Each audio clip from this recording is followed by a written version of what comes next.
Έχετε το μοχλό πάνω στον βραχίωνα με την τριγωνική βάση, να το φέρετε μπροστά στο στήθος του μαθητή και να έχει κιόλας και το χέρι του εδώ πέρα να αγάζει. Μπορείτε να το κάνετε αυτό. Τι πρόβλημα έχει το συγκεκριμένο ποντίκι? Άμα έχετε έναν ενθουσιώδη μαθητή, έναν δραστήριο μαθητή, μπορεί πάνω στον ενθουσιασμό του να το κοπανίσει. Επειδή αυτή η επιφάνεια είναι σκληρή, μπορεί να τραυματιστεί ο μαθητής. Το συγκεκριμένο λοιπόν ποντίκι έρχεται με άλλα δύο εξαρτήματα. Τραβάτε το ένα και βάζετε κάποιο από τα άλλα δύο. Για παράδειγμα, η λαβή εδώ πέρα που εφαρμόζει στο χέρι του μαθητή.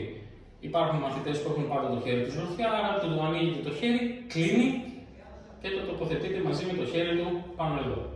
Άρα λοιπόν δεν μπορεί να βγάλει το χέρι του από το ποντίκι και δεν μπορεί να το κοπανίσει. Για τους άλλους μαθητές όμως που μπορούν μια χαρά να ανοίξουν και να κλείσουν το χέρι τους, έχουν το μπαλάκι τύπου αντιστρέσμπορ, που εδώ πέρα μπορεί να εκτονωθεί ο μαθητής και εσείς. Εντάξει. Είχαμε μια τέτοια. Στο παρελθόν, ναι. Αλλά μας το θάγκωσε ένας μαθητής. Το είχε πάει λίγο. Θα το πούμε και αυτό.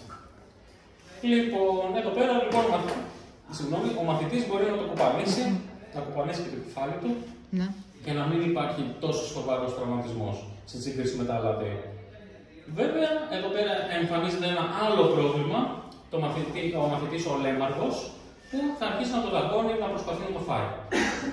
Σε αυτό δεν μπορώ να σας προσφέρω εγώ μια τεχνική λύση, μόνο μια πρακτική λύση, η οποία είναι ξυλάκι, λαδάκι, οτιδήποτε, κάτι που να μην αρέσει στο μαθητή. Να έρχεται δηλαδή εδώ πέρα να το μυρίσει ή να κλείψει λίγο το μπαλάκι και να μην το αρέσει. Σε αυτή την περίπτωση να καλυφθείτε γιατί θα τσαντιστεί και θα σας πετάξει το ποντίκι. Ωραία. Μην φοβάστε για το ποντίκι.